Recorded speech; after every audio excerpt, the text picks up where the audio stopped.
আমি বিয়ে করব না, আমি কবুল বলবো না, আমি এত বড় কলঙ্কের অধিকারিণী কখনোই হতে পারবো না। মেয়েটি একে একে এই শব্দগুলো উচ্চারণ করে।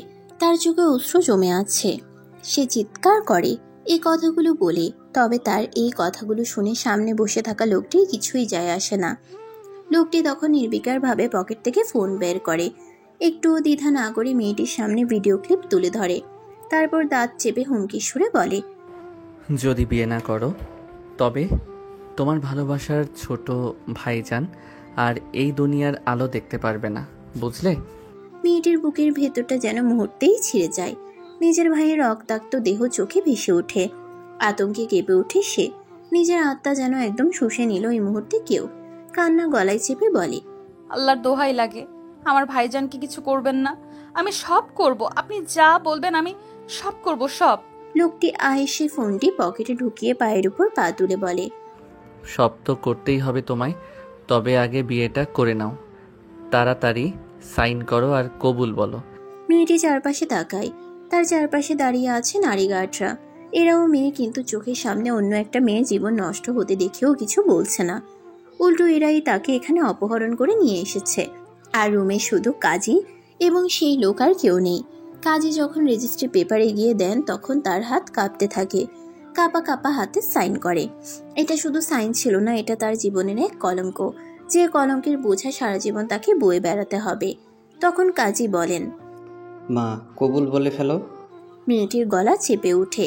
কষ্টের মাঝে হাজারো শব্দ লুকিয়ে আছে, কিন্তু কবুল শব্দটি যেন বেরোতেই চায় না। চোখের সামনে ভাইয়ের রক্তাক্ত দেহ ভাসছে বারবার। চোখে অশ্রু বৃষ্টির মতো ঝরে পড়ছে, থামছেই না। কিন্তু অবশেষে সে গলা দিয়ে অনেক কষ্টে একবার কবুল বলে। এই কবুল শব্দটি যেন তার সারা জীবনের এক অভিশাপ। এক সময় এই শব্দটি ছিল তার ভাবনার নতুন কিছুর সূচনা, কিন্তু আজ সেটা এক কলঙ্কের সূচনায় পরিণত হলো। আবারও ভিতরে নিজের কষ্টকে চেপে ধরে 3 বার কবুল বলে। মেয়েটি এখন আর নিজেকে সামলাতে পারে না। তার শরীর ভেঙে পড়তে চায়, মনটা আর কুলিয়ে উঠতে চায় না। সারা পৃথিবী যেন অন্ধকার হয়ে গেছে। সে জ্ঞান হারিয়ে মাটিতে লুটিয়ে পড়ে। তবে কাঙ্ক্ষিত লোকটি ঠিকই তাকে আগলে ধরে, যেন তার অন্ধকার পৃথিবী থেকে একটু শান্তি নেই। কোলে তুলে সাবধানে তাকে উক্ত মহল থেকে বেরিয়ে আসে এবং গাড়িতে তুলে নেয়। গাড়িটি দ্রুত ছুটে যায় অজানা এক গন্তব্যে। 2 ঘন্টা পর জ্ঞান ফেরার পর সে নিজেকে একটি বিলাসবহুল ঘরে আবিষ্কার করে।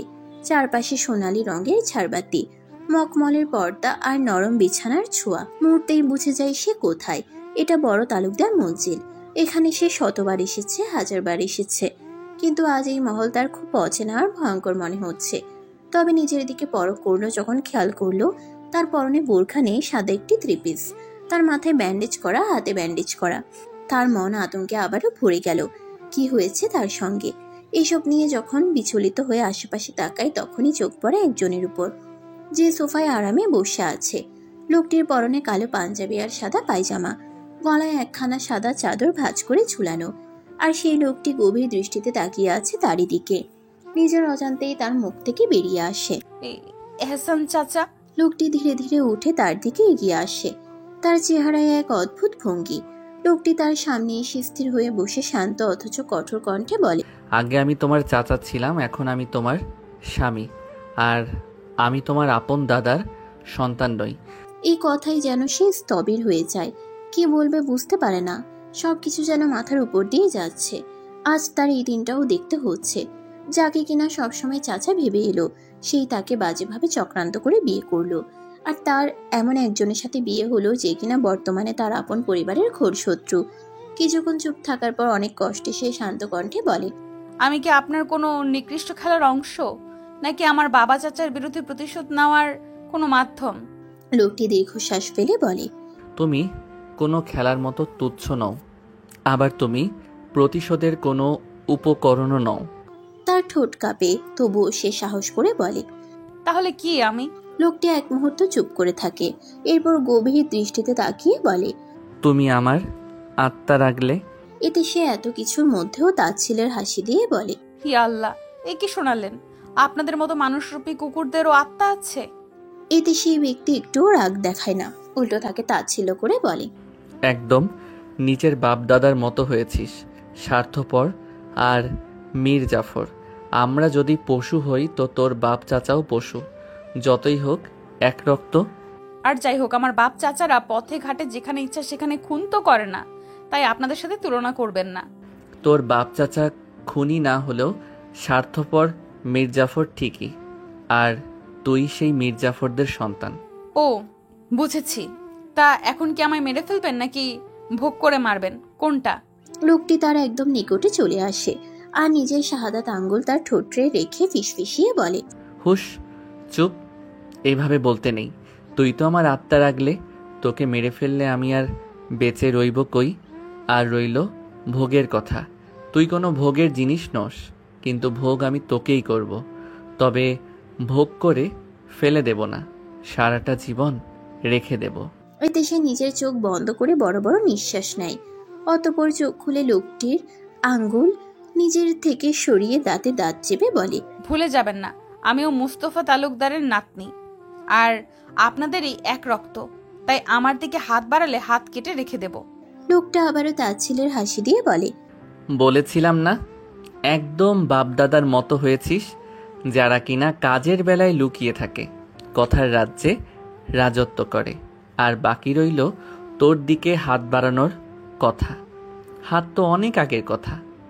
তোর সাথে সংসার করে ৬-৭টা সন্তানের বাপ হয়ে দেখাবো ইনশাআল্লাহ। সবকিছুর আগে চলুন পরিচয় জেনে নেই। এই যে অচেনা রমণী, তার নাম মাহাজাবিন মেহিনুর। তাকে আমরা মেহিনুর বলেই ডাকবো। ছোট তালুকদার মঞ্জিলের মধ্যমণি। তাদের বাড়ির পরিবেশ এমন যে একে একে বহু বছর ধরে নামেই যেন রয়েছে ইতিহাস। তার বয়স ১৯ এবং বর্তমানে মাদ্রাসায় আলেম জামাতে পড়াশোনা করছে।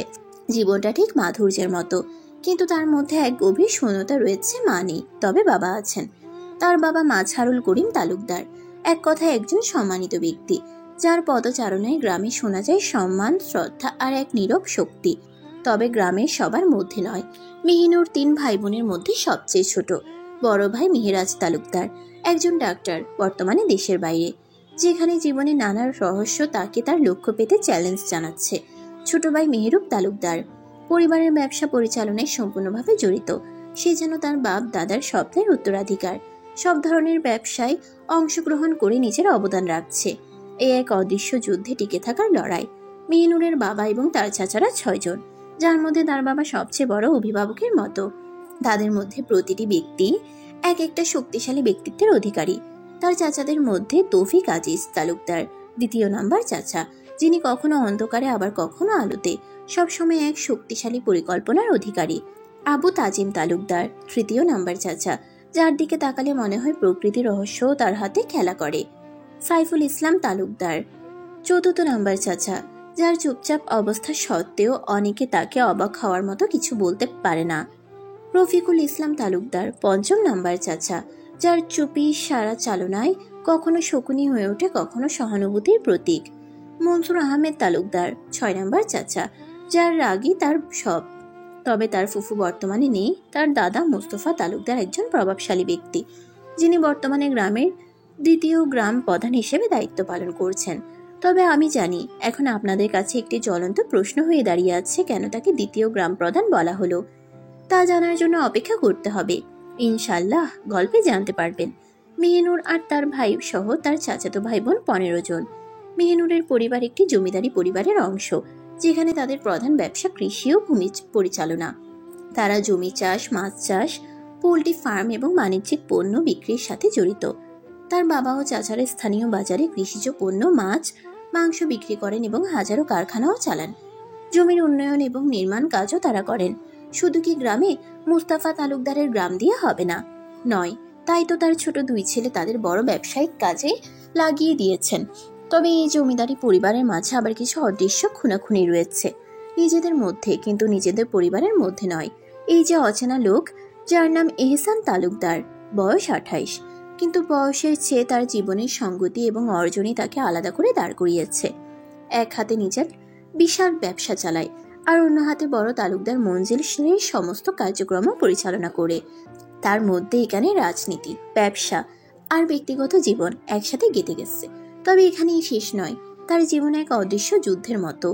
এহসানের বাবা মনিরুল তালুকদার একজন বিশিষ্ট ব্যক্তি, মুস্তফা তালুকদারের বড় ভাই, যিনি গ্রামের প্রধান মাতব্বর, যিনি শুধু গ্রাম প্রধানের দায়িত্বেই সীমাবদ্ধ নন, বরং তিনি গ্রামের উন্নয়ন, ন্যায় বিচার এবং সমাজের প্রতিটি সমস্যার সাথে যুক্ত। একসময় মুস্তফা আর মনিরুল দুই ভাইয়ের পরিবার ছিল এক আনন্দময় পরিবার, কিন্তু কিছু কারণে আজ তাদের সম্পর্ক শুধুই শত্রুতা, বিদ্বেষ আর খুনাখুনির মধ্যে রূপান্তরিত হয়েছে।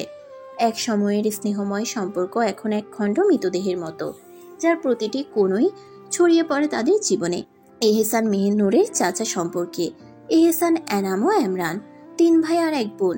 তাদের নাম মা ইনিসা বেগমের আকারে রাখা। তাদের সবার মধ্যে সবচেয়ে ছোট এহসান, আর তার ছোট বোন ছিল এশা সুলতানা, যে কিনা মেহনুরের সাথে পড়াশোনা করছে। তার সম্পর্কটা ছিল আরো জটিল। দু পরিবারের মধ্যে হাজারো বিবাদ থাকলেও তারা গোপনেই ভালো বন্ধু ছিল। তবে পরিবারদের ভিতরে ছিল এক কঠিন লুকানো দ্বন্দ্ব। এহসানের বাবা মনিরুল তালুকদার, গ্রামের প্রধান মাতব্বর। গ্রামে তাদের শব্দ এক বিশাল দাপট, কারণ তারা শুধু শক্তিশালী নয়, বরং ব্যবসা ও রাজনৈতিক ক্ষেত্রেও প্রভাবশালী। তাদের পরিবারের ব্যবসা ছিল অনেক বড়, জমি, পাট, চিনি মিল সবই ছিল তাদের হাতে। গ্রামের মানুষ তাদের কথা মেনেই চলে, আর তাদের সিদ্ধান্তকে চ্যালেঞ্জ করতে সাহস পেত না কেউ। সেই শক্তির কারণে মনিরুল তালুকদারের পরিবারের নাম ছিল সবার মুখে। এই বড় তালুকদার মঞ্জিলের কেউ যদি 10টা খুন করেও বসে গ্রামের মানুষের সামনে, কিন্তু তাও কেউ একটা শব্দও বের করবে না মুখ থেকে, এত দাপট তাদের। বর্তমান মেহনুর এহসানের এতটা জঘন্য কথা শুনে রাগে ফেটে পড়ে। তীব্র ক্রোধে সে এহসানের কলার চেপে ধরে দাঁত চেপে বলে, লজ্জা করে না নিজের ভাতিজিকে বিয়ে করতে? লজ্জা করে না এরকম বেশরম কথা বলতে? একটুও লজ্জা করে না? একটুও করে না? না, লজ্জা করে না। নিজের বউয়ের সাথে বেশরমি কথা বলতে লজ্জা কাপুরুষদের করে, আমার না। আমি তো আর তোর বাপ চাচার মতো কাপুরুষ না, তাই লজ্জা করে না। আর নিজের বউয়ের সাথে যদি বেশরমি কথা না বলি, তবে কি পাড়ার লোকের সাথে বেশরমি কথা বলবো বল? মেহনুর চিৎকার করে উঠে, তার চোখে ক্ষোভের আগুন জ্বলছে। আপনি একটা নীচ মানুষ, একটা নীচ, এতটা নীচ, এতটা নীচ, এতটা নীচ যে নিজের ভাতিজিকে বিয়ে করেছেন, তাও জোর করে। এহসান মেহনুরের থেকে নিজের কলার ছাড়িয়ে নিতে নিতে বলে, আলী রাদিয়াল্লাহু তাআলা আনহু কিন্তু ফাতেমা রাদিয়াল্লাহু তাআলা আনহুর চাচা ছিলেন। এতে মেহনুর এতটাই রেগে যায় তার শরীর কেঁপে ওঠে। সে এহসানের থুতনি নিজের হাত দিয়ে চেপে ধরে, চোখে ক্ষোভের আগুন নিয়ে বলে, খবরদার, এতটা নোংরা মুখে আলী রাদিয়াল্লাহু তাআলা আনহু ও ফাতেমা রাদিয়াল্লাহু তাআলা আনহুর মতো পবিত্র মানুষের নাম নিবেন না, মুখ ঝলসে যাবে। এহসান মেহনুরের হাত নিজের থেকে সরিয়ে মেহনুরের হাত চেপে ধরে, দাঁত চেপে বলে, এই এহসান তালুকদারের শরীরে স্পর্শ করা তো দূরের কথা, কেউ একটা লোমও স্পর্শ করার সাহস পায়নি আজ অবধি। কিন্তু তুই এই এহসান তালুকদারের কলার চেপে ধরেছিস, থুতনিও চেপে ধরেছিস। শুধু তোর ছোঁয়া আমার জন্য হালাল বলে আজ তোকে ছেড়ে দিলাম, নয়তো। মেহনুর নিজের হাত ছাড়িয়ে নেওয়ার চেষ্টা করে, দাঁত চেপে বলে, নয়তো কি, নয়তো কি? আপনি একটা পশু, একটা জানোয়ার। এহসান মেহনুরের হাত আরো শক্ত করে চেপে ধরে বলে, নয়তো এই 2 হাত এখন এই মাটিতে থাকতো, শরীরে নয়। আর আমি পশু, জানোয়ার যাই হই, এই পশুরই আত্মা রাখলে তোকে সারা জীবন তাকাতে হবে, মনে রাখিস। মেহনুর নিজের দিকে একবার তাকায়, অতঃপর দাঁত চেপে এহসানের দিকে তাকিয়ে বলে, আমার কাপড় কে চেঞ্জ করেছে? এহসান সোজা সাপটা উত্তর দেয়। আমি।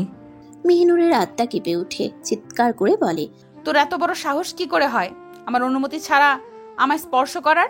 বল। এহসান কঠোর গলায় বলে, নিজের সীমা পার করিস না মেহনুর। আমি তোর স্বামী, সম্মান দিয়ে কথা বল। আর তোর সর্বাঙ্গে স্পর্শ করার তাগিদ আছে আমার। মেহনুর পাগল হয়ে যাচ্ছে, নিজের মাথা নিজে চেপে ধরে বলে, আমি মানি না এই বিয়ে, মানি না এই স্পর্শের অধিকার। আমি চাই না কোনো নোংরা হাত আমার শরীরের পবিত্রতা নষ্ট করুক। আমি সব সময় কোনো পবিত্র হাতে স্পর্শ পেতে চেয়েছিলাম, কিন্তু এখন। এ বলেই ঠুকরে কেঁদে ওঠে মেহনুর। এহসান মেহনুরের চোখের জল জোর করে মুছতে মুছতে বলে, চিন্তা করিস না, এই হাত এখন তো শরীরে স্পর্শ করেনি। তোকে কাপড় চেঞ্জ একজন মহিলাই করিয়ে দিয়েছে। তবে এটা ভাবিস না এই হাত তোর শরীরে স্পর্শ করবে না। এই নোংরা হাত তোর সর্বাঙ্গে বিচরণ করবে, দেখিস। মেহনুর এহসানের এমন কথায় কোনো প্রতিক্রিয়া দেখায় না, উল্টো আরো তেজি গলায় বলে, আমার বাপ চাচাও কিন্তু কম যায় না এহসান তালুকদার। আপনি আমায় এভাবে বিয়ে করলেই কি হবে, পেয়ে তো যাবেন না। এতক্ষণে হয়তো এই খবরটি তাদের কানে পৌঁছে গেছে। নিশ্চয়ই তারা আমায় এখান থেকে, এই জাহান্নাম থেকে উদ্ধার করবেন। মেহিনুরের এত আত্মবিশ্বাস দেখে এহসান দাঁত কিলিয়ে হেসে ফিসফিসিয়ে বলে, এত ভরসা করা ঠিক নয়। আমি তোর বাপ চাচাকে আগেই টাইট দিয়ে রেখেছি। এ কথা বলে দিয়েছি যে যদি তারা কোনো রকম দ্বন্দ্ব ফাঁকায় তবে তাদের আদরের মেয়ে মেহিনুর মানে তুই একেবারে শেষ। এই বলে এহসান হাসতে থাকে। মেহিনুর চিৎকার করে। তুই এক আর কিছু বলতে পারে না, তার আগেই দরজায় কড়া নাড়ে। এহসান বলে উঠে। চলে আসো। দরজা ঠেলে ভেতরে ঢুকলেন মনিরুল তালুকদার আর তার বেগম, সাথে তার বড় ছেলে ইমরান আর তার বেগম আমেনা এবং এশা। মেহিনুর তাদের দেখে নিজের মধ্যে প্রাণ ফিরে পায়। কোনো কিছু পরোয়া না করে এক লাফে উঠে যায় বিছানা থেকে। মনিরুল সাহেবের সামনে গিয়ে তার হাত নিজের হাতে নিয়ে আঁকড়ে ধরে অভিযোগী গলায় বলে, বড় দাদা, দেখুন না এহসান চাচা কি শুরু করেছেন। এসব কি হয় বলুন না বড় দাদা। আমি কি করে ওনার স্ত্রী হতে পারি বলুন না বড় দাদা, বলুন না। মনিরুল সাহেব মেহিনুরের মাথায় হাত বুলিয়ে বললেন, এসব সবই তোর বাপ চাচার বোকামির ফল রে মেহমুদ। এখানে আমার কিছু করার নাই রে। মেহিনুর আতকে উঠে ওনার হাত ছেড়ে দেয়। তারপরে নিশা বেগমের হাত ধরে কান্না জড়িত কণ্ঠে বলে, বড় দাদু, তুমি কিছু বলো, এটা তো অন্যায়। ও বড় দাদু, আমি তোমার নাতনি না, তুমি আমার দাদু না, তাহলে এটা কি করে সম্ভব বলো বলো ও বড় দাদু। উনিও মাথা নিচু করে নেন। মেহিনুর ইমরানের কাছে যায় আর বলে, বড় চাচা, তুমি কিছু বলো, এটা কি ঠিক বলো? এহসান চাচা কি ভুল করেনি? ও চাচি আম্মা, তুমি বলো না, এটা ভুল না, খারাপ না? তারাও কিছু বলেন না। মেহিনুর এশার কাছে যায়, ওর হাত শক্ত করে জড়িয়ে ধরে কান্না করতে করতে বলে, তুই তো কিছু বল এসা, তুই তো কিছু বল এসা, এটা তো আমার জন্য কলঙ্কের। বল এসা, এসা বল না, তুই তো আমার সব, তুই কি আমার পাশে থাকবি না? এশা কি বলবে? মেহিনুরের এমন আকুতি শুনে সে নিজেও কান্না করে দেয়। নিজের ভাইজানের প্রথাই ঘৃণার পাহাড় জমেছে। মেহিনুর তো তার কলিজার টুকরো। সেই ছোট কাল থেকে তাদের বন্ধুত্ব। যখন মেহিনুরের মা ক্যান্সারে মারা যান তখন এভাবে কেঁদেছিল, আর আজ এভাবে কাঁদতে দেখলো মেহিনুরকে। নিজের প্রিয় বান্ধবীকে কাঁদতে দেখে নিজেরও চোখের জল ছেড়ে বলে, আমার কিছু করার নেই রে জান। আমি সত্যি এতটা জঘন্য কিছু কখনো সমর্থন করি না। তখন মনিরুল সাহেব বলেন, দেখ মেহমুদ, এটা একদমই হালাল, তাই এতে আমি কিছু করতে পারবো না রে। এটা এসানার তোর বাপ চাচার মধ্যেই চুক্তি। মেহিনুরের এমন আকুতি মিনতি দেখে নিজের অন্তরও কাঁদছে তার। মনিরুল সাহেব যতই নিজের ছোট ভাইকে দেখতে না পারেন, তবে তার নাতি নাতিনদের যথেষ্ট ভালোবাসেন, আর তাদের মধ্যে সবচেয়ে মেহিনুরকে। কিন্তু ওনার তো কিছু করার নেই। মেহিনুরের বাপ দাদারাই তো এই জঘন্য চুক্তি করেছে। অবশ্যই প্রস্তাবটা নিজেই দিয়েছিলেন, এটা মনে করেছে ওরা কখনোই রাজি হবে না মেহিনুরকে এহসানের হাতে তুলে দিতে। কিন্তু ওই মানুষগুলো এটাও মেনে নিয়েছে। সবাই কক্ষ ত্যাগ করেন একে একে। মেহিনুর এমন উক্তি শুনে পাথর হয়ে দাঁড়িয়ে থাকে। কি করে এমন একটা কাণ্ড করার পর সবাই এত শান্ত থাকতে পারে? লজ্জা লাগছে এদের, একসময় আপন ভাবত সে। নিজের উপরই লজ্জা লাগছে। তখনই ঈশা চলে যেতে নিলে ঈশার হাত খাবলে জড়িয়ে ধরে বলে, না না না, তুই আমায় ছেড়ে যাবি না। ঈশা আমতা আমতা করে বলে, আমি তোদের স্বামী স্ত্রীর মধ্যে থেকে কি করব বল? এতে মেহিনুর চিৎকার করে বলে, তোর ভাই একটা পশু, ওনার সাথে আমার কিছু নেই। তুই যাবি না আমায় ছেড়ে? তুই তো কসম করেছিস কখনো আমায় একা করে যাবি না। তাহলে বল না, কেন যাবি? মেহিনুরের পাগলামি দেখে ঈশা নিজেকে সামলাতে পারে না। তাও মেহিনুরের গাল আলতো করে ছুঁয়ে বলে, থাকবো, সারা জীবন থাকবো তোর, যাব না আমি তোকে ছেড়ে। মেহিনুর ঈশাকে বলে, আমায় বাড়ি যেতে দে এসা, আমি বাড়ি যাব। আমার ছোট ভাইজানকে তোর ভাই অনেক মেরেছে, আমার ছোট ভাইজানের অনেক কষ্ট হচ্ছে। এসা, আমার ভাইজানকে খুব দেখতে ইচ্ছে করছে, এসা তুই আমায় নিয়ে যা। তখনই বাজ খাই কণ্ঠে এহসান বলে, ব্যাস, অনেক হয়েছে। এশা, তুই তোর কক্ষে যা। মেহিনুর ঈশাকে আরো শক্ত করে ধরে বলে, না না না, তুই যাবি না। ঈশা পড়ে যায় বিপদে। কি করবে? একদিকে ভাইজানের আদেশ, আরেকদিকে প্রাণপ্রিয় বান্ধবী। এর মধ্যে আবারও এহসান চিৎকার করে বলে। এশা, তুই যাবি? এতটা ভয়ঙ্কর চিৎকারে মেহিনুর ভয়ে ঈশাকে ছেড়ে দেয়, কিন্তু ঈশা যায় না।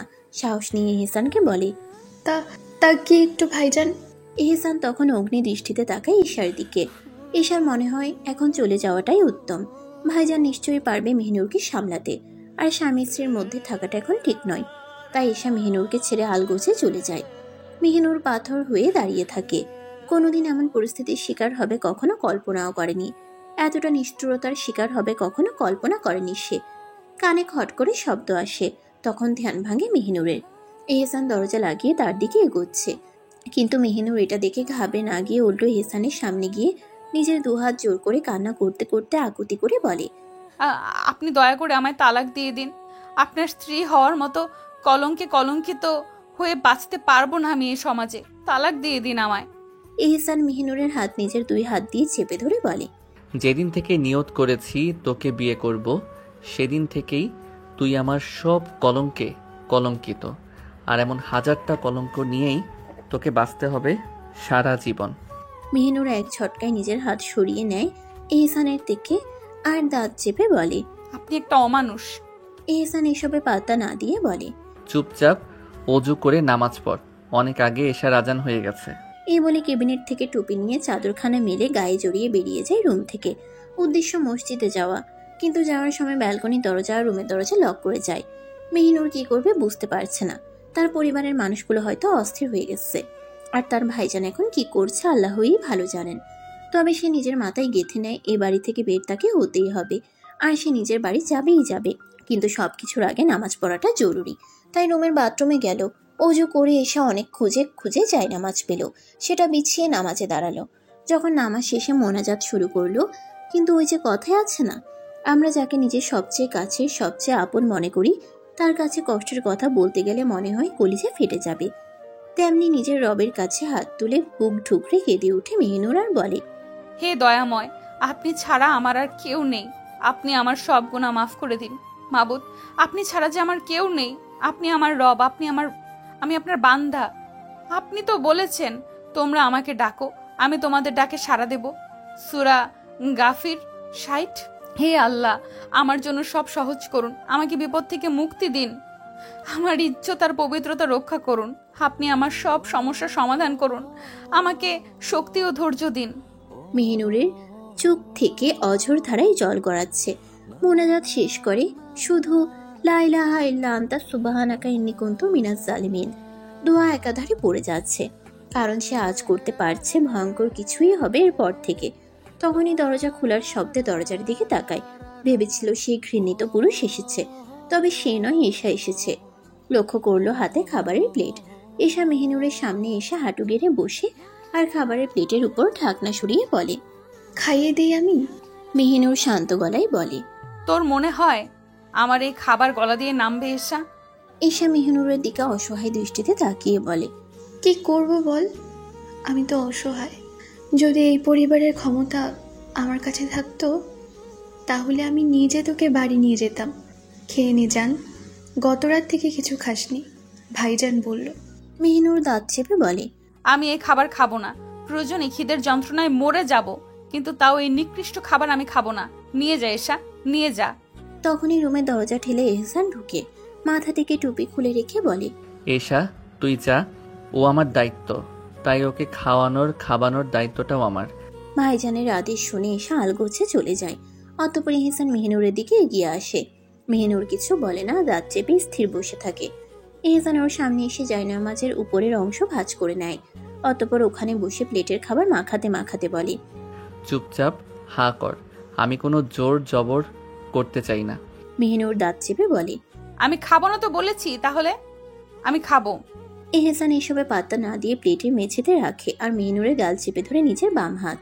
মেহিনুরের গালখানা ছিঁড়ে যাচ্ছে মনে হচ্ছে, এতটা শক্ত করে ধরেছে এহসান তাকে। মেহিনুরের গাল চেপে ধরে খাবার ঢুকিয়ে দেয় মুখে। এভাবে কয়েক লোকমা ভাত খাওয়ানোর পর কিছু না বলে উঠে যায়। অতঃপর এক গ্লাস পানি মেহিনুরের সামনে রেখে রুম থেকে চলে যায়। নিচে এসে দেখতে পাই যে সবাই একসাথে বসে আছে সোফায়।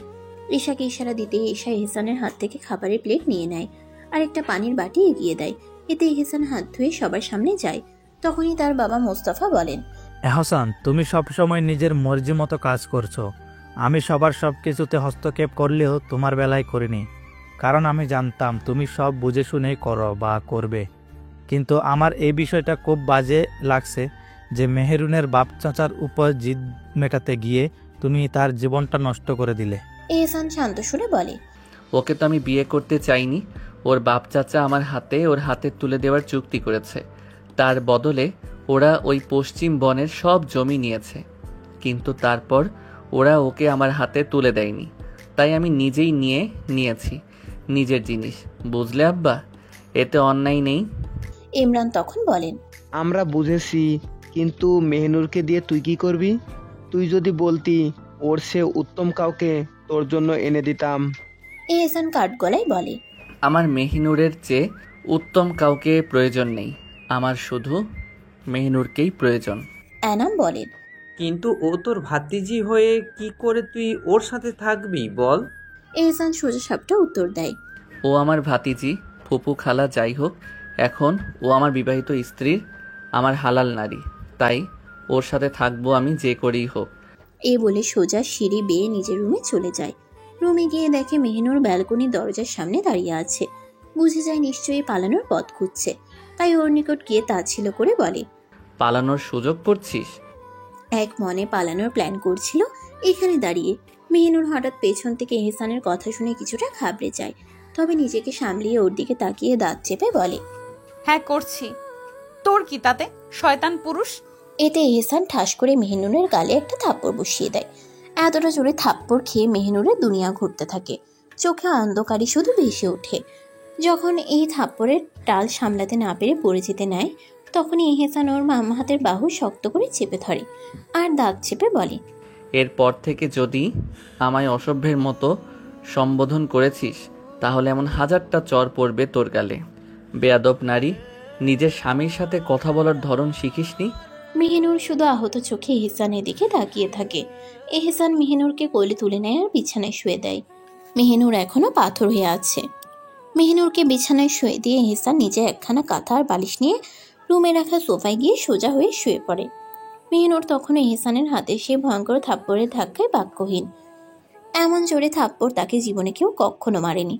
এহসান যেভাবে তাকে শুয়ে দিয়েছিল মেহনুর সেভাবেই শুয়ে রইল, যেন তার মস্তিষ্ক আর কাজ করছে না। সমস্ত কিছু যেন থেমে গেছে। অবশেষে ক্লান্তি আর মানসিক ধাক্কায় সে ঘুমিয়ে গেল। মেহনুর ঘুমিয়ে পড়ার পর এহসান ধীরে ধীরে উঠে যায়। ওয়ার্ড্রপ থেকে একটি ভ্যাসলিনের কৌটো এনে মেহনুরের বিছানার পাশে নিচু হয়ে বসে পড়ে। এক পলকে তাকিয়ে রইল মেহনুরের দিকে। ওই মেহনুর, যে তার প্রাণের চেয়েও প্রিয়, তাকে চাওয়ার, তাকে নিজের করে পাওয়ার তীব্র আকাঙ্ক্ষা যেন উথলে উঠছিল এই কয়টা বছর এহসানের ভিতরে। আছে এই অনুভূতি কি নোংরামি? হয়তো অনেকের চোখে তাই, কিন্তু এহসানের কাছে এটা পবিত্র ভালোবাসা। আর এখন সে পুরো পবিত্রতা অর্জন করে নিয়েছে, নিজের হারাম ভালোবাসাকে হালাল করে নিয়েছে। সে দেখল তার থাপ্পড়ের চিহ্ন এখনো মেহনুরের ফর্সা গালের উপর স্পষ্ট। লাল হয়ে আছে জায়গাটা। তার বুকটা মোচড় দিয়ে উঠল। কৌটো থেকে সামান্য ভ্যাসলিন নিয়ে আলতো করে মেহনুরের গালে লাগিয়ে দিল। মেহনুর ঘুমিয়ে থাকলেও এহসানের হাতের স্পর্শে ছিল যত্নের আর গভীর ভালোবাসার। সে হাসল, স্নিগ্ধ অথচ অপরাধ বোধে ভারাক্রান্ত সেই হাসি। মেহনুরের দিকে তাকিয়ে নিজ মনে বলল, তোমার পবিত্র গালে আমার অপবিত্র হাতের স্পর্শ পড়ল। এটাও তোমার জন্য একটা ভয়ঙ্কর কলঙ্ক, কিন্তু এতে আমার কিছু করার নেই, কারণ তোমায় যে আমার সব কলঙ্কে কলঙ্কিত হতে হবে। তুমি শুধু আমার, কারণ তুমি যে আছো আমার আত্মার আগলে। অতঃপর চুপ করে আরো কিছুক্ষণ প্রাণ ভরে মেহনুরের দিকে তাকিয়ে রইল এহসান। এই নারী তার হালাল নারী, তার জীবনের কেন্দ্রবিন্দু। তারপর আস্তে করে উঠে কৌটোটা জায়গা মতো রেখে দিল। চুপি চুপি এসে সোফায় শুয়ে পড়ল। আল্লাহর নাম নিয়ে চোখ বন্ধ করল এহসান। হয়তো এই ভেবে, ভালোবাসা যদি পাপ হয় তবে এ পাপই আমার জন্য চিরন্তন।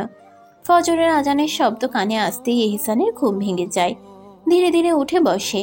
আল্লাহর নাম নিয়ে দিন শুরু করা উচিত, তাই আল্লাহর নাম নিয়েই চোখ খুলে। চোখ খোলার সাথে সাথেই চোখের কোণে পড়ে মেহনুর। মেয়েটি গভীর ঘুমে অচেতন হয়ে শুয়ে আছে, একদম একটা ফুটন্ত ফুলের মতো মনে হচ্ছে। বিছানা থেকে উঠে ধীর পায়ে তার দিকে এক দৃষ্টিতে তাকাতে তাকাতে তার পাশে এসে দাঁড়ায় এহসান। মেহনুরের দিকে হালকা ঝুঁকে গম্ভীর গলায় বলে, মেহিনুর উঠো, এটা নামাজের সময়, ঘুমের সময় নয়। মেহনুরের কানে আসতেই এই ডাক ছট করে চোখের পাতা খুলে নেয়। ঘুমের আচ্ছন্নতা কাটতে না কাটতেই এহসানকে এতটা ঝুঁকে থাকতে দেখে আঁতকে ওঠে।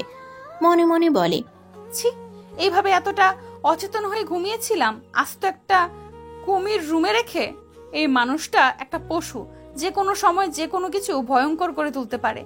নিজের বুঝ হওয়ার পর থেকেই এর পরিবারের অমানসিক কার্যকলাপ দেখে আসছি। মেহিনুরকে এভাবে আতঙ্কিত চোখে তাকিয়ে থাকতে দেখে এহসান কিছু বলে না, নির্বায়ে ওয়াশরুমে চলে যায়। মেহিনুর এখনো একইভাবে বসে আছে। এহসান ওয়াশরুম থেকে বেরিয়ে একখানা চাদর, টুপি আর নিজের মিসওয়াক হাতে নিয়ে বেরিয়ে যায়। উদ্দেশ্য মসজিদের পুকুরে উঁচু করে নামাজ পড়া। এহসান যেতেই মেহিনুর তড়িঘড়ি করে উঠে উঁচু করে ফজরে 2 রাকাত সুন্নত পড়ে নেয়। সে কাল রাতে একটা পাকাপোক্ত পরিকল্পনা করেছে। এই সময় এসে পালাবে, কারণ এ বাড়ির সবাই মানে দারোয়ান সহ সব পুরুষ মসজিদে নামাজে থাকবে, আর মহিলারা সবাই কাজের বুয়া সহ নিজ নিজ ঘরে নামাজে থাকবে। তাই এই সুযোগে সে নিজ বাড়ি যাবে। এখান থেকে বেশি দূরে নয় তাদের ছোট্ট তালুকদার মঞ্জিল। মেহিনুর তার মাথা থেকে পা পর্যন্ত এহসানের একখানা কালো চাদরে ঢেকে নেয়। মুখ ঢেকে নিঃশব্দে ঘর থেকে বের হয়। কিন্তু কথায় আছে, যেখানে বাঘের ভয় সেখানেই সন্ধ্যা হয়। ও একটু এগোতেই পেছন থেকে কেউ ওর কাঁধে হাত রাখে। মেহিনুর থমকে যায়। অসাড় হয়ে যাচ্ছে ভয়ে ওর শরীর। মনে হচ্ছে হয়তো আজ শেষ। আস্তে আস্তে ঘাড় ঘুরিয়ে পেছনে তাকায়। তখনই মনে প্রশান্তি আসে। এটা আয়েশা। আয়েশা বুঝে যায় মেহিনুর পালাতে যাচ্ছে। আয়েশা মেহিনুরকে বাধা না দিয়ে উল্টো বলে, তুই তাড়াতাড়ি যা, ভাইজান বা কেউ নেই, এটাই সুযোগ। মেহিনুর ভরসা পেয়ে ওকে আলতো করে জড়িয়ে ধরে। পা টিপে টিপে সিঁড়ি বেয়ে নিচে যায়। আশেপাশে তাকায়, কেউ নেই। আর সদর দরজা খোলা ছিল, তাই তাড়াতাড়ি বেরিয়ে যায়। ধীরে ধীরে গেটও পেরিয়ে যায়। একটু এগোতেই মেহিনুরের পা থমকে যায়। অদৃষ্ট যেন মেহিনুরের পিছু ছাড়ে না। গেট পার হতে না হতেই কুয়াশার ভেতর এহসানকে দেখতে পায়। সে নিজ মনে কোরআনের আয়াত পড়তে পড়তে এগিয়ে আসছে, কিন্তু এখনো মেহিনুরকে এহসান লক্ষ্য করেনি। মেহিনুর নিজেকে কোনো রকমে সামলে হাল গুছিয়ে এহসানের পাশ কাটিয়ে দ্রুত হাঁটতে থাকে। এহসান এতে কিছু বুঝতে পারে না। কে গেল তাকে দেখেও সালাম দিল না, কারণ গ্রামের বেশিরভাগ মানুষ তাদের পরিবারের কাউকে দেখলেই সালাম দেয়, ভালো মন্দ জিজ্ঞেস করে। তাই লোকটিকে দেখার জন্য পেছনে তাকাতেই তার চোখে চাদরের সোনালি লেস নজরে আসতেই বুঝতে পারল এটি তার নিজেরই, কারণ এমন চাদর সে ছাড়া গ্রামের কেউ ব্যবহার করে না। আর অন্য গ্রাম থেকে এদিক দিয়ে আসার কোনো রাস্তাও নেই। এর মধ্যে কুয়াশার ফাঁকে তার চোখে পড়ল মেহিনুরের খালি পা। সব বুঝতে পেরে একটুও দেরি না করে এহসান দৌড়ে পিছু নিল। মেহিনুর তো এখন ধীরে যাচ্ছে, কারণ দৌড়ে গেলে আর যদি এহসানের বাড়ির কেউ নামাজ থেকে আসার সময় দেখে নেয় তো আবার ওকে সেই জাহান্নামে যেতে হবে। তাই সে পেছনে না থাকিয়ে ধীরে ধীরে যাচ্ছে। এর জন্য এহসানকে দেখতে পেল না মেহিনুর। হঠাৎ এহসান ওকে ডাক দেয়, মেহিনুর। এটা আপনা আপনি মেহিনুরের পা থেমে যায়। প্রথমে মনে হয় মনের ভুল, কিন্তু মনের ভুল হবে না। তাই নিজে নিশ্চিন্ত হতে ঘাড় ঘুরিয়ে পেছনে তাকিয়ে ওর অন্তরাত্মা কেঁপে ওঠে এহসানকে দেখে। এবার আর কোনো দিকে না তাকিয়ে আপন প্রাণ বাঁচাতে দেয় দৌড়। কিন্তু কপাল খারাপ হলে যা হয়, এহসান সহজেই ওকে ছাপটে ধরে নেয়। এবার মেহিনুর চিৎকার করে বলে, ছাড়ুন আমায়, ছাড়ুন বলছি, যেতে দিন, আমি যাব। এহসানের আগে মগজটা টকবক করছে এই এত বড় ঘটনায়। সবচেয়ে বেশি এটা ভেবে মাথা নষ্ট হয়ে যাচ্ছে, যদি তার নিজের জায়গায় কোনো হারাম পুরুষ ঘটনাক্রমে মেহিনুরের মুখ দেখে নিত তাহলে কি হতো। তাই ওকে এক ঝটকায় কোলে তুলে নেয়। মেহিনুর নিজেকে ছাড়ানোর জন্য এহসানের পাঞ্জাবির কলার চেপে ধরে। নিজের শরীরে যত শক্তি ছিল তা দিয়ে এহসানের কাঁধে দাঁত বসিয়ে দেয়, কিন্তু এতেও এহসানের হাতের বাঁধন একটুও নড়ে না, বরং আরো শক্ত করে ধরে নেয় মেহিনুরকে। রাগে এহসানের শরীর কাঁপছে, জ্বলছে শরীর। মেহিনুর নিজেকে ছাড়ানোর জন্য কত কিছু করছে, কিন্তু আফসোস, সব চেষ্টা ব্যর্থ। এহসান মেহিনুরকে গেটের ভিতরে নিয়ে ঢুকে বাড়িতে না গিয়ে বড় পুকুর পাড়ে চলে এসে দাঁত চেপে কিরমির করে বলে, এবার দেখো কেমন লাগে অতিরিক্ত বাড়লে। এ বলে পুকুরের কয়েক সিঁড়ি নেমে যায়। মেহিনুর কি হতে যাচ্ছে বুঝতে পেরে চিৎকার করে বলে, না না, এমন করবেন না, আমি সাঁতার ভুলে গেছি। ভয়ে এহসানের পাঞ্জাবির বুকের অংশ খাবলে ধরে, তবে এতেও কোনো কাজ হয় না। এহসান ধুম করে ওকে পুকুরের মাঝখানে ঠান্ডা পানিতে ফেলে দেয়। এহসান মনে করেছিল মেহিনুর মিথ্যা বলছে, কারণ গ্রামের মেয়ে হয়ে কিভাবে সাঁতার জানবে না, ঠিকই পুকুর থেকে উঠে যাবে। কিন্তু সে তো আর জানতো না সত্যি তার প্রাণপ্রিয় নারী সাঁতার ভুলে গেছে। এদিকে মেহিনুর হাত পা ছোড়াছুড়ি করছে, কিন্তু কিছু বলতে পারছে না, বারবার পানি খাচ্ছে।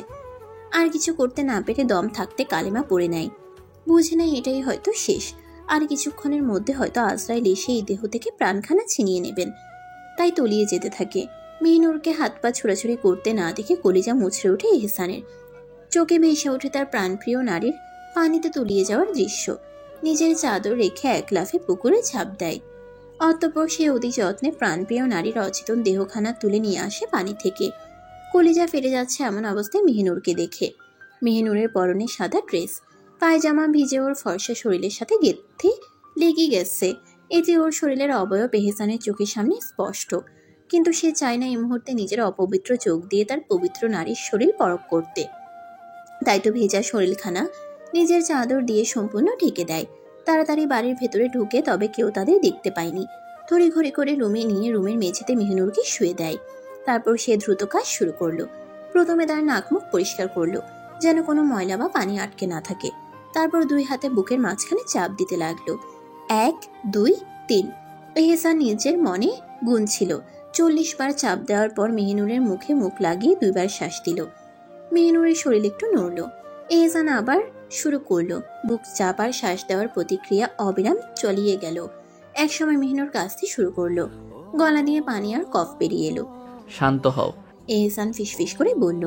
মেহিনুর আবারও নিজের জ্ঞান হারায়। এহসান মেহিনুরকে রেখে তাড়াতাড়ি এশার রুমে যায়। গিয়ে দেখতে পেল এশা নিজ রুমে পায়চারি করছে। এশা হতবাক হয়ে যায়। এমন অবস্থায় তার ছোট ভাইজানকে দেখে কিছু বলার জন্য মুখ খুলতে যাবে, তখনই এহসান বলে ওঠে, তাড়াতাড়ি আয় এশা, একটা 3 পিস নিয়ে আমার রুমে। এশা কিছু বলতে যাবে, আবারও এহসান তাড়া দিয়ে বলে, তাড়াতাড়ি আয় এশা। এশাও একটা তাড়াতাড়ি ক্যাবিনেট খুলে সামনে একটা কালো রঙের 3 পিস নিয়ে এহসানের পিছু পিছু তার রুমে যায়। গিয়ে মেহিনুরের নিথর দেহখানা মেঝেতে পড়ে দেখে কলিজা মুচড়ে উঠে তার। এহসানের দিকে তাকিয়ে কাপা কাপা গলায় বলে, ভাইজান, কি করেছেন আপনি? ওর এমন অবস্থা হলো কি করে? এহসান দাঁত চেপে বলে ওঠে, চুপচাপ ওর কাপড় চেঞ্জ করে দে। আর ওকে তুই পালাতে সাহায্য করেছিস তাই না? এখন তো মনে যাচ্ছে তোকেও ওর মতো পুকুরে ফেলে ডুবিয়ে মারি। এশা চুপসে যায়। এহসান এই কথা বলেই বেরিয়ে যায়। এশা মেহিনুরকে কাপড় চেঞ্জ করে বাইরে আসে। এহসান ওকে বলে, এশা, এটা যেন কেউ জানে না। এশা মাথা নাড়িয়ে চলে যায়। মেহিনুরকে এশা আলতো করে বিছানায় শুয়ে দেয়। অতঃপর নিজে কাপড় বদলে দেয়। বিছানার কাছে এসে দেখে মেহিনুরের ভেজা চুলে বালিশ সহ বিছানার চাদরও ভিজে গেছে। তাই নিজের গা মোছার টাওয়াল নিয়ে মেহিনুরের মাথার পাশে বসে অতঃপর আলগোছে মেহিনুরের চুলগুলো মুছে দিতে থাকে। মেহিনুরের চুলগুলো খুব বেশি ঘন আর লম্বা, তাই এহসানের টাওয়াল সম্পূর্ণ ভিজে যায়। এহসান এই টাওয়াল রেখে অন্য একখানা নিয়ে এসে মেহিনুরের চুল ভালোভাবে মুছে দেয়। এদিকে এশা রান্নাঘরে গিয়ে হাউমাউ করে কেঁদে ওঠে। এতে ওর মা আর বড় ভাবি, ছোট মেজো ভাবি সবাই ভরকে যান। হঠাৎ এমন অস্বাভাবিকভাবে কাঁদছে কেন এশা? এনিসা বেগম নিজের সামনে এসে বলেন, কি রে, কি হয়েছে? এভাবে কাঁদছিস কেন? এশা নিজের কান্না থামিয়ে বলে, আম্মা, আম্মা। এ বলে একটু থেমে আবার বলে, আম্মা, আমার ছোট ভাইজান মেহনুরকে পুকুরে ফেলে দিয়েছে। এখন জ্ঞান হারিয়ে পড়ে আছে আম্মা। তুমি কিছু করো। ঈশার মুখে এমন কথা শুনে সবাই স্তব্ধ হয়ে যান। এনিসা বেগম আর ইমরানের বেগম আমেনা, এনামের বেগম আয়েশা আর ঈশা সবাই এক প্রকার ছুটেছে এহসানের কক্ষের দিকে। গিয়ে দরজায় কড়া নাড়ে। এহসান এসে দরজা খুলে দিতেই হুড় করে সবাই কক্ষে প্রবেশ করলো। এনিসা বেগম গিয়ে অবচেতন মেহিনুরের পাশে বসেন। মেহিনুরের এমন অবস্থা দেখে এনিসা বেগম রেগে ছেলের দিকে তাকিয়ে বলেন, বিয়ে করেছিস বলে মাথা খেয়ে নিয়েছিস তাই না? এখন যা ইচ্ছে তাই করবি তুই? মেরে ফেলবি পরের মেয়ে? কি করে পারলি এমন অবস্থা করতে ওর? এহসান মায়ের দিকে শান্ত দৃষ্টিতে তাকিয়ে বলে, ও পরের মেয়ে আগে ছিল, এখনো আমার আপন অর্ধাঙ্গিনী। আর রইল এমন অবস্থার কথা, এটার জন্য সে নিজেই দায়ী। পালাতে যাচ্ছিল ফাঁকি দিয়ে। আর তোমরা কোথায় ছিলে শুনি? আজ তো একটা মানুষ এত বড় মহল থেকে বেরিয়ে গেল আর তোমরা খবরও পেলে না? নাকি ইচ্ছে করে ওকে পালাতে দিয়েছ? কোনটা শুনি? এই বলে বেরিয়ে যেতে নেয়।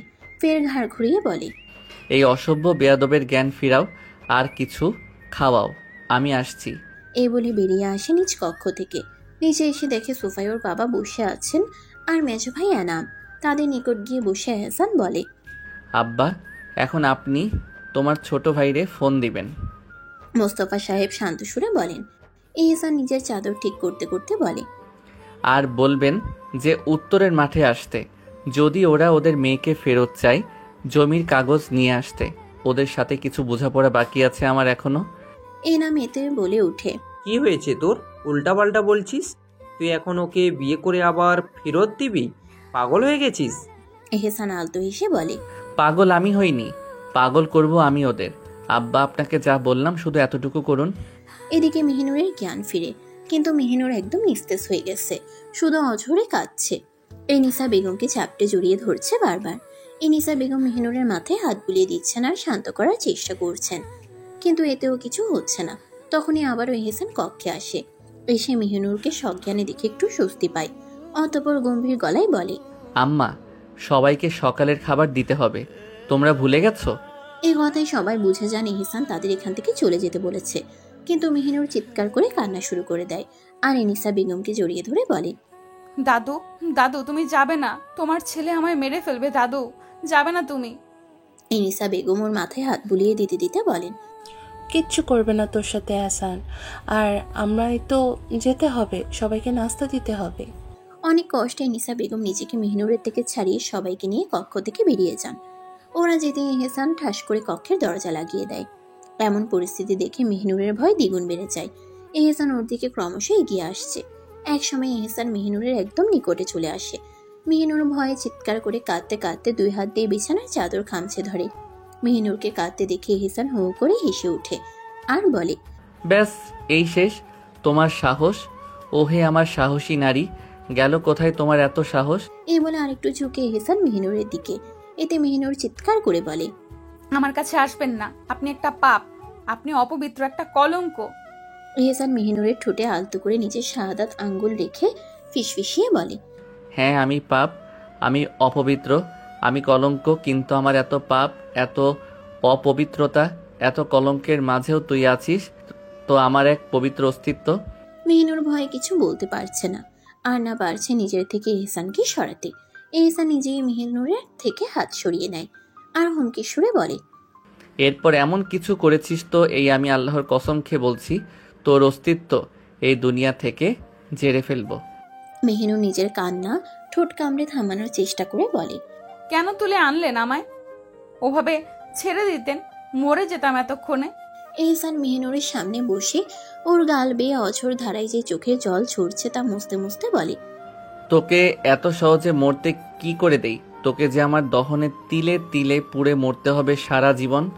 মেহিনুর ঠোঁট ভেঙে কেঁদে দিয়ে বলে, আমায় স্পর্শ করবেন না, আপনার স্পর্শ যে আমার জন্য এক ভয়ঙ্কর কলঙ্ক। আল্লাহর ওয়াস্তে আমায় স্পর্শ করবেন না, আমার পবিত্রতা নষ্ট করবেন না। এহসান মেহিনুরের গাল আলতো করে ধরে বলে, আমার অপবিত্রতা শুধু তোমার শরীর নয়, স্পর্শ করবে তোমার অন্তরও। এই কলঙ্কের ছোঁয়ায় তোমার পবিত্রতা কে করবে কলঙ্কিত। মেহিনুর স্তব্ধ হয়ে যায়। মুখ দিয়ে আর কথা বের হচ্ছে না, শুধু আঁখি দিয়ে জল গড়াচ্ছে তার। এহসান আবারও অতি আদলে মেহিনুরের চোখের জল মুছে দিয়ে বলে, এতটুকুই? এত কাঁদলে হবে? তোমায় যে সারা জীবন কাঁদতে হবে। মেহিনুর কান্না চেপে গলায় বলে, কেন আপনি আপনার পাপের সাথে আমায় জড়িয়ে ধরেছেন?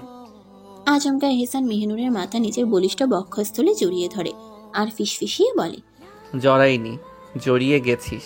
তোর প্রতি অনুভূতি নিজে থেকে তৈরি হয়নি। ভালোবাসতে চাইনি, তাও ভালোবেসে ফেলেছি। তোর মায়ায় ডুবতে চাইনি, তাও ডুবে গেছি। নিজের অজান্তেই তোকে নিজের আত্মার আগলে আঁকড়ে ফেলেছি। মেহিনুর এখনো বাক্যহীন।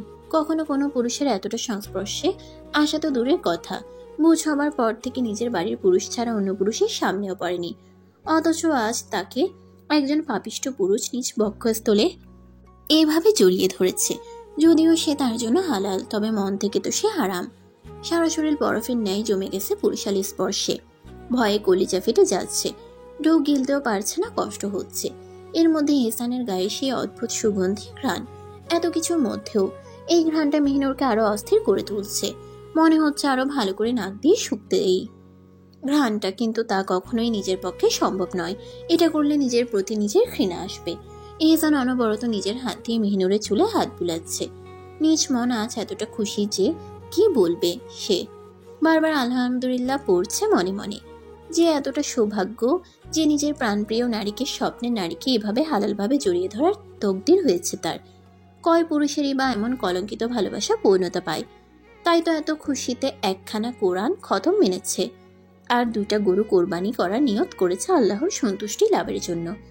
টানা 5 মিনিট মেহিনুরকে নিজের বক্ষস্থলে লেপ্টে রাখার পর এহসান মেহিনুরের 2 হাতের বাহু আলতো করে ধরে, নিজের বক্ষস্থল থেকে আলাদা করে মেহিনুর যদি পারতো তাহলে ছিটকে দূরে সরে যেত, কিন্তু তা যে সম্ভব নয়। এহসান তার বাহু ঠিকই জড়িয়ে ধরে আছে।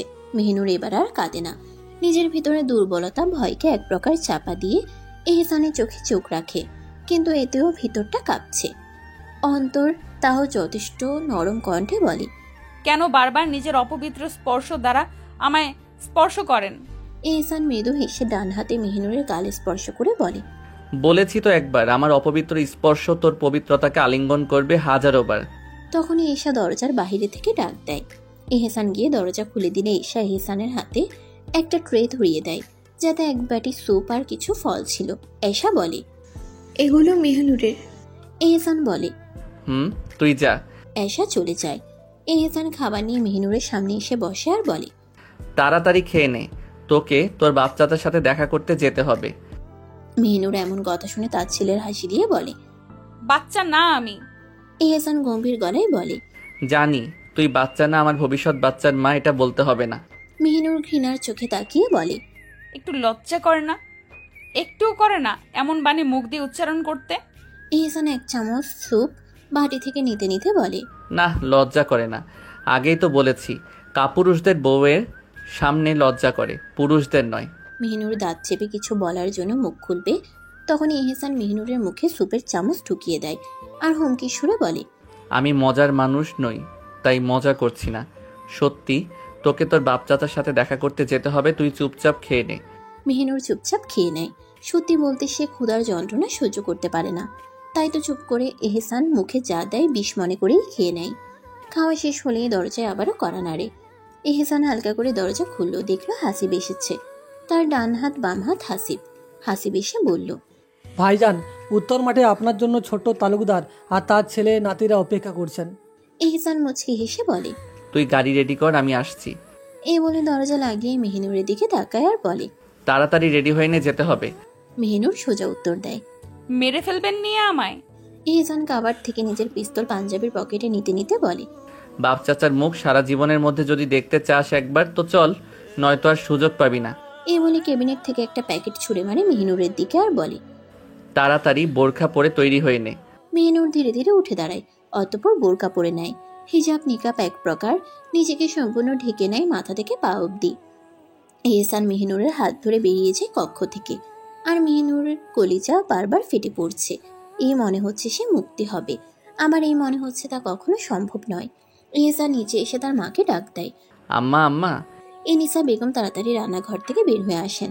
তিনি জানেন যে এখন তার ছেলে উত্তর মাঠে যাচ্ছে, তাই এহসানকে কিছু বলার সুযোগ না দিয়ে বলেন, যাচ্ছ তো বাবা, যাও, তবে মাথায় রেখো কোনো মায়ের বুক খালি যাতে না হয়। এহসান উত্তরে বলে, ইনশাআল্লাহ, আশা করি এমন কিছু হবে না। এই বলে মাকে আর বাবাকে সালাম দিয়ে সদর দরজা পার করে। গেটে অতিক্রম করতেই মেহিনুরের চোখে তাক লেগে যায়। এক সারিতে পুরো 10টা গাড়ি। এহসান মাঝখানের একটা গাড়িতে ওকে নিয়ে প্রবেশ করে। অতঃপর গন্তব্য হয় উত্তরের মাঠ। এই মাঠ শুধু মাঠ নয়, একটা যুদ্ধক্ষেত্র। এই মাঠের মাটি যে কত রক্ত খেয়েছে, কত মানুষের মাংস নিজের বুকে চেপে রেখেছে তা অজানা। এই মাঠে যে কত রক্তের ইতিহাসের সাক্ষী তা আল্লাহ তাআলাই ভালো জানেন। তাই তো মেহিনুরের কলিজা বেরিয়ে আসার উপক্রম। 10 মিনিট পর উত্তরের বিশাল মাঠে গাড়িগুলো থামে একসাথে। সামনের গাড়ি থেকে কালো পোশাক পরা 20 জনের মতো গার্ড বের হয়। অতঃপর পিছনের গাড়িগুলো থেকে এহসানের লোকেরা, যারা সাধারণ পোশাক পরা, তবে এক একজনের শিকারির চেয়ে ভয়ঙ্কর। এরপর এহসানের গাড়ির দরজা খুলে দেয় হাসিব। কোনো রকম তাড়াহুড়ো না করে এহসান গাড়ি থেকে নিজের 2 পা মাটিতে রাখে। অতঃপর গলায় ঝুলে থাকা চাদরখানা কাঁধে ফেলে মেহিনুরের দিকে হাত বাড়ায়। ভয়ে মেহিনুরের সারা শরীর অসাড় হয়ে গেছে, হাত কাঁপছে এই কলঙ্কিত হাতে হাত রাখতে। তবে উপায় যে নেই, তাই এহসানের হাতে হাত রাখে। এহসান তাকে গাড়ি থেকে নামায়। গাড়ি থেকে নেমে মেহিনুরের চোখ পড়ে কিছুটা দূরে নিজের আপনজনের দিকে। কিছুটা দূরে ওর বাবা আর 6 চাচা সহ আর একজন অচেনা পুরুষ দাঁড়িয়ে আছেন। তাদের পিছনে অনেক লোকজন রয়েছে। এহসান ধীরে ধীরে মেহিনুরের হাত ধরে এগিয়ে যায়। তাদের দিকে এক পর্যায়ে এসে দাঁড়ায়। মেহিনুরের মেচো চাচা কিছু বলতে যাবেন, কিন্তু মেহিনুরের বাবা তাকে হাত দিয়ে থামিয়ে নিজে এহসানের দিকে শান্ত দৃষ্টিতে তাকিয়ে বলেন, তোদের জমির ভাগ তোরা নিয়ে নে, আর আমার মেয়েকে আমারে দিয়ে দে, এই নে দলিল। এই বলে দলিল এগিয়ে দেন এহসানের কাছে। এহসান মেহিনুরের হাত ছেড়ে দলিল হাতে নেয়। কিছু সময় এক নজরে দলিল পরখ করে নেয়। এদিকে মেহিনুরের ঘৃণায় গা ঘিনঘিন করছে। যে এতজন পুরুষের মধ্যে সে দাঁড়িয়ে আছে ঘৃণায় চোখ ভিজে আসছে। তখনই এহসান মেহনুরের বাবার মুখে উক্ত দলিল ছুঁড়ে মারে। এতে স্তব্ধ হয়ে যায় গোটা পরিবেশ। মেহনুরের চিৎকার করে কাঁদতে ইচ্ছে হচ্ছে। তার আব্বা, যে তার দুনিয়া, আর সেই আব্বাকে এত বড় অপমান করা হলো।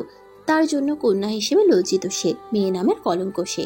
তখন এহসান তাচ্ছিল্য করে বলে, তোদের দলিল তোরা নে, তোদের জমি তোরা নে। চুক্তিতে রাজি হওয়ার সময় মনে ছিল না এর পরিণতির কথা? কাপুরুষের দল। মেহনুরের বাবা নিজেকে যথাযথ শান্ত রেখে বলেন, আমার মেয়েকে ছেড়ে দে এইশান। এহসান মেহনুরের হাত শক্ত করে ধরে ওদের সামনে তুলে ধরে আর বলে, এই হাত ধরেছি তো আর কখনো ছাড়বো না। তোদের মেয়ে এখন তোদের নয়, এখনো শুধু আমার। আর এই কথা ভালো করে শুনে রাখ, যদি আর তোরা কোনো ধরনের ঝামেলা সৃষ্টি করেছিস, খোদার কসম দিয়ে বলছি তোদের পরিবারে একটা প্রাণও থাকবে না। তখনই সেই অচেনা পুরুষ বলে ওঠে, যা ইচ্ছে তাই নাকি? দেশে আইন বলে কিছু আছে? আমিও দেখি কে আমার হবু স্ত্রীকে আমার থেকে ছিনিয়ে নেয়। এই কথা শুনে মেহনুরের মনে পড়ে, তাহলে এই সেই রায়ান, যার সাথে আগামী শনিবার তার আকত হওয়ার কথা। এহসান রায়ানের এমন কথা শুনে বিশ্রী হেসে বলে, তুই কি জানিস না রে কুত্তার বাচ্চা, এই গ্রামের আইন শাসন কিছু চলে না। এই গ্রাম বড় তালুকদারের কথায় চলে। আর তোর মুখে যদি আর একবার আমার অর্ধাঙ্গিনীর নাম শুনি তো এই উত্তরের মাঠ তোর রক্ত হজম করে নিবে, শোর বাচ্চা। এতটা বিবৎসা কথা শুনে ঘৃণায় মাটি নিচে চলে যেতে ইচ্ছে হচ্ছে মেহনুরের। রায়ান একেবারে এহসানের মুখোমুখি হয়ে বলে, দেখুন, আমি জানি আপনার জমির প্রয়োজন, জমি নিয়ে নিন আর আমার মেহনুরকে ছেড়ে দিন, সামনে আমাদের বিয়ে। আর কিছু বলতে পারে না রায়ান। এহসান সজোরে একটা থাপ্পড় বসিয়ে দেয় রায়ানের গাল বরাবর। থাপ্পড়টা এতটা জোরে মেরেছে যে রায়ানের পুরুষালী ঠোঁট ফেটে তাজা রক্ত টলমল করে ছড়ে পড়ছে থুতনি বেয়ে। এহসান বাজ খাই কণ্ঠে বলে, শোরের বাচ্চা, তোকে বলেছিলাম না আমার নারীর নাম তোর মুখে নিবি না। এই সুযোগে মেহনুর এহসানের হাতে সজোরে কামড় বসিয়ে দেয়। এত হঠাৎ অল্প ব্যথা পেতে এহসান মেহনুরের হাত ছেড়ে দেয়। আর এই সুযোগে মেহনুর একদৌড়ে নিজের বাবার পিছনে গিয়ে লুকিয়ে যায়। আকস্মিক এমন ঘটনায় এহসান স্তব্ধ হয়ে যায় কিছুটা। মেহনুর ওর বাবাকে পিছন থেকে শক্ত করে জড়িয়ে ধরে, কাঁপা কাঁপা গলায় বলে, আব্বা, আমায় বাড়ি নিয়ে যাও, এই লোক আমায় মেরে ফেলবে। আব্বা, এই লোক খুব ভয়ঙ্কর, আজ সকালে আমায় পানিতে ডুবিয়ে মেরে ফেলতে চেয়েছে। আব্বা, আব্বা তুমি কিছু করো, ও আব্বা। নিজের মেয়ের এমন আহাজারি শুনে অন্তর বিষাদ হয়ে ওঠে মাঝারুল সাহেবের। তখন এহসান চিৎকার করে বলে, মেহিনুর চলে আয়, নয়তো এক খোদার কসম তোর সামনে তোর জন্য তোর বাপ চাচাদের দেহ থেকে রক্ত ঝরবে। আর আমি এহসান সেই রক্তেই তোকে গোসল করিয়ে ওদের লাশের উপর দিয়ে নিয়ে যাব। মেহিনুর এহসানের এমন কথা শুনে ঠুকরে কেঁদে ওঠে। সে পা বাড়ায় যাওয়ার জন্য, কিন্তু তার ছোট চাচা ওর হাত শক্ত করে ধরে বলেন, আমিও দেখি তুই কি করে আমাদের লাশের উপর দিয়ে আমার ভাতিজাকে নিয়ে যাস। আয় দেখি কে কাকে রক্ত দিয়ে রঞ্জিত করে। এহসান দেরি না করে পাঞ্জাবের পকেট থেকে পিস্তল বের করে, সোজা রায়ানের মাথা বরাবর ধরে আর মেহিনুরের দিকে অগ্নিদৃষ্টিতে তাকিয়ে বলে, তুই জানিস না কতটা ভয়ঙ্কর আমি। আবারও বলছি, যদি রক্তে গোসল করতে না চাস তাহলে চুপচাপ চলে আয়। মেহিনুর কোনো উপায় না পেয়ে ছোট চাচার হাত ছেড়ে দেয়। এগিয়ে আসতে নিলে ওর সেজো চাচা ওর হাত ধরে আটকে নিয়ে বলেন, তুই কোথায় যাবি না, তুই বাড়ি যাবি। আমি তোকে এই কুত্তার রক্ত দিয়ে গোসল করিয়ে বাড়ি নিয়ে যাব। তখন মেহিনুরের বাবা শান্ত গলায় বলেন, তৌফিক যেতে দে আমার কলিজা টুকরোকে, নয়তো আমার নিষ্পাপ রায়ানের মায়ের বুক খালি হব। মেহিনুর অচেতন পায়ে আবারও এহসানের কাছে এগিয়ে আসে। ভয় কলিজে শুকিয়ে আসছে, সব শেষ হয়ে গেছে মনে হচ্ছে। এহসান ঝাপটে নিজের বক্ষস্থলে চেপে ধরে মেহিনুরকে আর হুমকির সুরে বলে, এরপর থেকে তোরা ভুলে যাবি তোদের মেহিনুর বলে কোনো মেয়ে আছে। এই বলে মেহিনুরকে নিয়ে যখন গাড়ির উদ্দেশ্যে এগিয়ে আসবে তখনই গুলির শব্দ কানে আসে। মেহিনুর স্তব্ধ হয়ে যায়, মনে হচ্ছে এই হয়তো এক বিশ্রী যুদ্ধের সূচনা। মেহিনুর দেখে পিছন থেকে কেউ এহসানের একজন গার্ডকে বুক বরাবর গুলি করে দিয়েছে। গুলি লেগে সেই লোকটা মাটিতে লুটিয়ে পড়ে। মুহূর্তে এহসান নিজের পিস্তল বের করে, পিছনে ঘুরে যায়, উদ্দেশ্য যে গুলি করেছে তাকে উড়িয়ে দেওয়া। তবে গার্ডদের আদেশ দেয় না কিছু করার জন্য, কারণ এখানে তার প্রাণপ্রিয় নারী উপস্থিত, তার কিছু হয়ে যেতে পারে। এহসান মেহিনুরের ছোট চাচার দিকে পিস্তল তাক করে ট্রিগার চাপতে যাবে। মেহিনুর পরিস্থিতি আজ করতে পেরে সোজা এহসানের পা জড়িয়ে ধরে। এতে এহসান বিপাকে পড়ে যায়। মেহিনুর কাঁদতে কাঁদতে বলে, আল্লাহর দোহাই লাগে, আমার চাচাকে মারবেন না, দয়া করে ছেড়ে দিন। আমি কসম খেয়ে বলছি সারা জীবন আপনার দাসী হয়ে থাকবো, কখনো পালাবো না। এর বিনিময়ে ভিক্ষা দিন আমার চাচার জীবন। আমার চাচাতো ভাই বোনগুলো এতিম হয়ে যাবে, ছেড়ে দিন। এ বলে আবারও টুকরে কেঁদে ওঠে মেহিনুর। মেহিনুরের আত্মনাদ এহসানকে কিছুটা শান্ত করে। এহসান পিস্তল রেখে মেহিনুরকে দাঁড় করায় আর ওদের দিকে তাকিয়ে বলে, তোরা বেঁচে গেলি শুধু আমার বেগমের জন্য নয়, এখানে আমি নিজে তোদের সবকটার কলিজা টেনে বের করে আনতাম।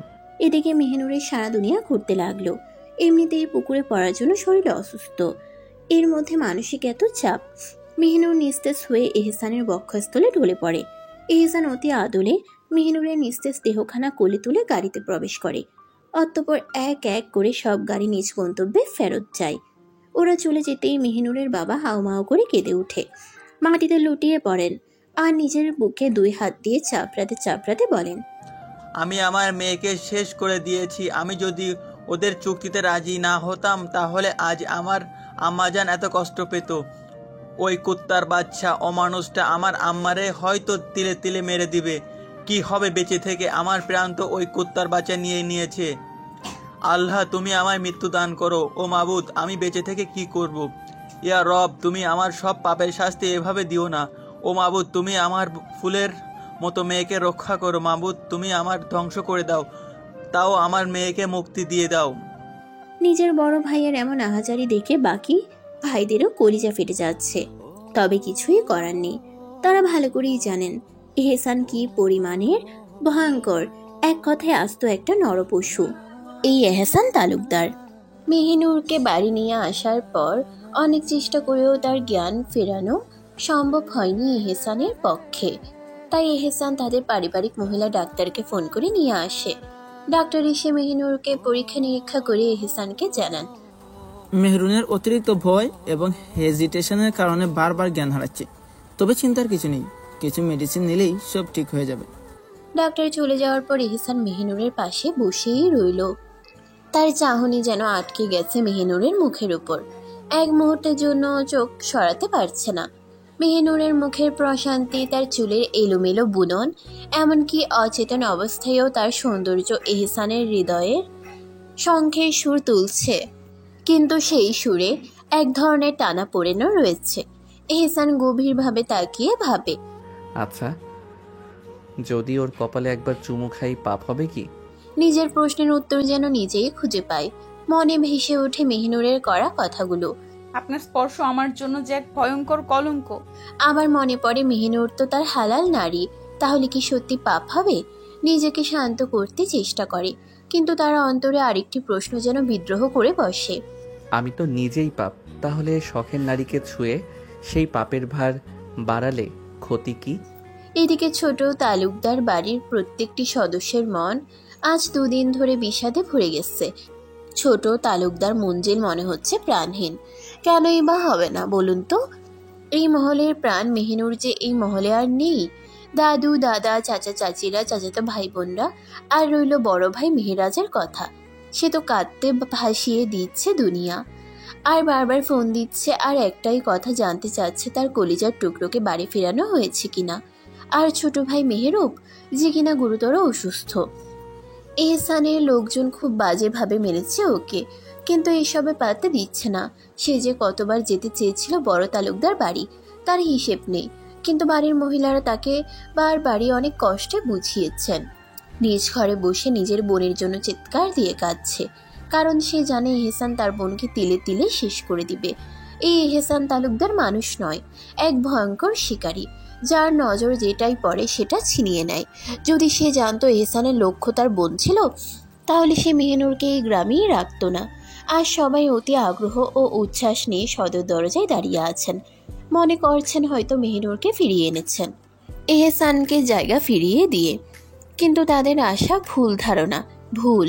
যেভাবে গিয়েছিলেন সেভাবেই আসলেন বাড়ির সব পুরুষরা। এটা দেখে এনিফা বেগম, মানে মেহিনুরের দাদু, তাড়াতাড়ি তার ছেলেদের সামনে গিয়ে দাঁড়ানোর প্রশ্ন করেন, আব্বা, আমার মেহিনুর কই? ওরে তো আনোনি, কই আমার সোনার টুকরা? মেহিনুরের বাবা ঢুকরে কেঁদে ওঠেন মায়ের এমন প্রশ্নে।